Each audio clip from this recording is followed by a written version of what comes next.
ಸಿಂಹರಾಶಿ ಹವಾಮಾನ ವೈಪರೀತ್ಯದಿಂದ ಹವಾಮಾನದ ವ್ಯತ್ಯಾಸದಿಂದ ಆರೋಗ್ಯದಲ್ಲಿ ಸಣ್ಣ ಪುಟ್ಟ ಸಮಸ್ಯೆಗಳು ಆಗುವಂತಹ ಸೂಚನೆ.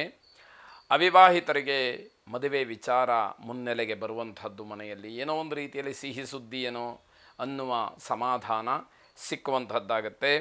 ದೇವರ ಬಗ್ಗೆ ಹಿರಿಯರ ಬಗ್ಗೆ ನಿಮಗೊಂದಷ್ಟು ಗೌರವ ಇರಲಿ ಅನ್ನುವಂಥದ್ದು. ಇದರ ಜೊತೆಯಲ್ಲಿ ನೀವು ಮಾಡ್ತಕ್ಕಂತಹ ಕೆಲಸದ ಬಗ್ಗೆ ಪರಿಪೂರ್ಣವಾದಂತಹ ಗೌರವ ನಿಮಗೆ ಇರಬೇಕಾದಂಥದ್ದು. ನಿಮ್ಮ ಅಸ್ತಿತ್ವವನ್ನು ನೀವು ಗಟ್ಟಿ ಮಾಡಿಕೊಳ್ಬೇಕು.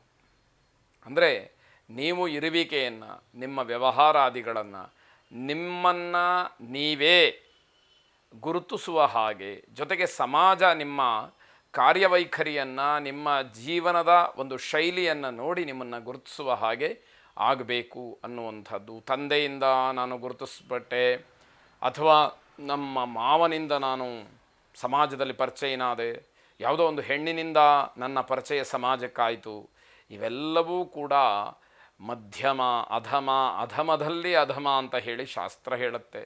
ಉತ್ತಮ ಆತ್ಮನಾಖ್ಯಾತಃ ಪಿತುಃ ಖ್ಯಾತಾಶ್ಚ ಮಧ್ಯಮಃ, ಅಥವಾ ಪಿತುಃ ಖ್ಯಾತಾಶ್ಚ ಮಧ್ಯಮಾಃ. ತನ್ನಿಂದ ತಾನು ಸಮಾಜದಲ್ಲಿ ಗೌರವವನ್ನು ಹೊಂದಿದರೆ ಅವನು ಉತ್ತಮವಾದಂತಹ ವ್ಯಕ್ತಿ, ತಂದೆಯ ಹೆಸರಿನಿಂದ ಗೌರವವನ್ನು ಹೊಂದಿದರೆ ಅವನನ್ನು ಮಧ್ಯಮ ಅಂತ ಹೇಳಿ ಶಾಸ್ತ್ರ ತೀರ್ಮಾನ ಮಾಡುತ್ತೆ. ಆದರೆ ನಿಮ್ಮ ವೈಯಕ್ತಿಕವಾದಂತಹ ವರ್ಚಸ್ಸು ಅಲ್ಲಿ ಕೆಲಸ ಮಾಡಬೇಕು ಅನ್ನುವಂಥದ್ದು. ನಯವಂಚಕರಿಂದ ಸ್ವಲ್ಪ ದೂರ ಉಳ್ಕೊಳ್ಳುವಂಥದ್ದು ಒಳ್ಳೆಯದು. ಮಹಾವಿಷ್ಣುವನ್ನು ಪ್ರಾರ್ಥನೆ ಮಾಡಿ ಶುಭವಾಗಿ. ಕನ್ಯಾ ರಾಶಿ ಮೇಲಧಿಕಾರಿಗಳ ಜೊತೆಯಲ್ಲಿ, ಮನೆಯಲ್ಲಿ ಹಿರೀಕರ ಜೊತೆಯಲ್ಲಿ, ನಿಮಗಿಂತ ಎಲ್ಲ ವಿಷಯದಲ್ಲೂ ದೊಡ್ಡವರು ಅನ್ನುವಂಥವರ ಜೊತೆಯಲ್ಲಿ ವಿವಾದವನ್ನು ಮಾಡಿಕೊಳ್ಳಬೇಡಿ ಅನ್ನುವಂಥದ್ದು. ನಿಮ್ಮ ಕೋಪಕ್ಕೆ ಸ್ವಲ್ಪ ಕಡಿವಾಣ ಹಾಕಿ ಕೋಪವನ್ನು ಕಡಿಮೆ ಮಾಡಿಕೊಳ್ಳಿ. ಹೆಚ್ಚು ಖರ್ಚಾಗ್ತಕ್ಕಂತಹ ದಿವಸ ಇದು. ನಯವಂಚಕರು ನಿಮಗೆ ತೊಂದರೆ ಮಾಡೋದಕ್ಕೆ, ಮೋಸ ಮಾಡೋದಕ್ಕೆ ಕಾಯ್ತಾ ಇರ್ತಾರೆ. ಅವರಿಂದ ನೀವು ನಿಮ್ಮ ರಕ್ಷಣೆಯನ್ನು ಮಾಡಿಕೊಳ್ಬೇಕಾಗತ್ತೆ. ಒಂದಷ್ಟು ಜನ ಸಾತ್ವಿಕವಾಗಿದ್ದರೆ ಅಂಥವರಿಗೆ ತೊಂದರೆ ಮಾಡಬೇಕು ಅಂತ ಹೇಳಿ ಬೇರೆಯವರು ಕಾಯ್ತಾ ಇರ್ತಾರೆ. ಯಾರೋ ಒಳ್ಳೆಯವರು ಇರ್ತಾರೆ, ಪಾಪದವರು, ಅವರು ಯಾವ ವಿಚಾರಕ್ಕೂ ಹೋಗೋದಿಲ್ಲ. ಅಂಥವರನ್ನೇ ನೋಡಿ ಗಮನಿಸಿ ಅವರಿಗೇ ತೊಂದರೆ ಮಾಡಬೇಕು ಅಂತ ಹೇಳಿ ಹೊರಗಿನ ಜನ ಕಾಯ್ತಾ ಇರ್ತಕ್ಕಂಥದ್ದು. ಸರ್ಕಾರಿ ವೈದ್ಯರಿಗೆ ಶುಭವಾದಂತಹ ದಿವಸ. ದುರ್ಗಾದೇವಿಯನ್ನು ಪ್ರಾರ್ಥನೆ ಮಾಡಿ. ಜಯಂತಿ ಮಂಗಲಾ ಕಾಳಿ ಭದ್ರಕಾಳಿ ಕಪಾಲಿನಿ ದುರ್ಗಾ ಕ್ಷಮಾ ಶಿವಾ ಧಾತ್ರಿ ಸ್ವಾಹಾ ಸ್ವಧಾ ನಮೋಸ್ತುತೆ ಎಂಬುದಾಗಿ ನಿಮ್ಮ ಪ್ರಾರ್ಥನೆ ಇರಲಿ. ಎಲ್ಲ ಆಪತ್ತುಗಳನ್ನು, ಎಲ್ಲ ದುರಿತಗಳನ್ನು ಆ ದುರ್ಗಾ ಪರಮೇಶ್ವರಿ ದೂರ ಮಾಡಲಿ. ಶುಭವಾಗಿ.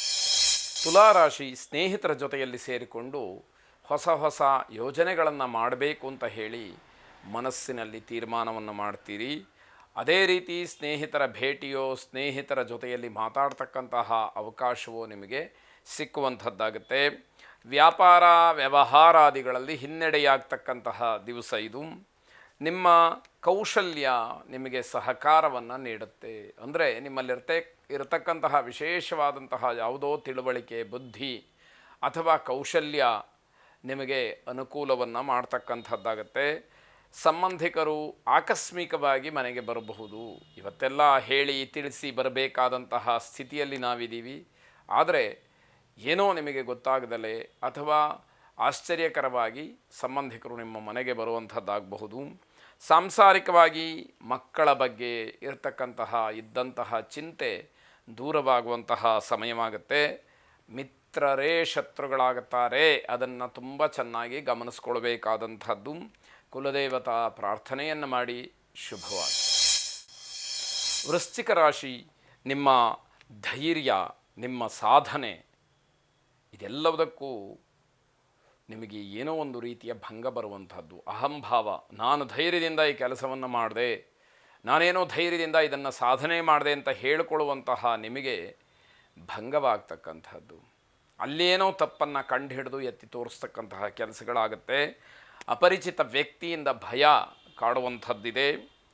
ಮಾಟ ಮಂತ್ರ ಅಥವಾ ಯಾವುದೋ ಮಾಂತ್ರಿಕವಾದಂತಹ ವಿಚಾರದಲ್ಲಿ ಸಮಸ್ಯೆಗಳಾಗಿದೆ ಅನ್ನುವಂತಹ ಆಲೋಚನೆ ಮನಸ್ಸಿಗೆ ಬರುತ್ತೆ. ಯಾರೋ ಬ್ಲ್ಯಾಕ್ ಮ್ಯಾಜಿಕ್ ಮಾಡಿಸಿದ್ದಾರೆ ಅನ್ನುವಂಥದ್ದೆಲ್ಲ ಮನಸ್ಸಿಗೆ ಬರುವಂಥದ್ದಾಗತ್ತೆ. ವಿನಾಕಾರಣ ವಾದ ವಿವಾದಗಳಿಗೆ ಅವಕಾಶಗಳು ಬರುತ್ತೆ. ಆದರೆ ಯಾವುದೇ ಕಾರಣಕ್ಕೂ ವಾದ ವಿವಾದಗಳನ್ನು ಮಾಡಿಕೊಳ್ಬೇಡಿ. ಸೋತು ಗೆಲ್ಲುವಂತಹ ತಂತ್ರವನ್ನು ಉಪಯೋಗ ಮಾಡಿಕೊಳ್ಳಿ ಎನ್ನುವಂಥದ್ದು. ಹಣ ಅಥವಾ ದ್ರವ್ಯವನ್ನು ಕಳ್ಕೊಳ್ತಕ್ಕಂತಹ ಸಾಧ್ಯತೆ ಹೆಚ್ಚಾಗಿದೆ. ಅಂದರೆ ಕೈಬಿಟ್ಟು ಹೋಗ್ಬೋದು, ನಷ್ಟ ಆಗ್ಬೋದು, ಕಳ್ಳತನವಾಗಬಹುದು, ಅಥವಾ ಆ ವಸ್ತು ವ್ಯತ್ಯಾಸ ಆಗಿದ್ದಕ್ಕೆ ನೀವು ಜವಾಬ್ದಾರರಾಗಬಹುದು ಅನ್ನುವಂಥದ್ದೆಲ್ಲ ಇದೆ. ಪ್ರತ್ಯಂಗಿರಾ ದೇವಿಯನ್ನು ಪ್ರಾರ್ಥನೆ ಮಾಡಿ ಎಲ್ಲ ದುರಿತಗಳು ಆಪತ್ತುಗಳು ದೂರವಾಗಲಿ, ಯಶಸ್ಸು ಸಿಕ್ಕಲಿ. ಶುಭವಾಗಲಿ.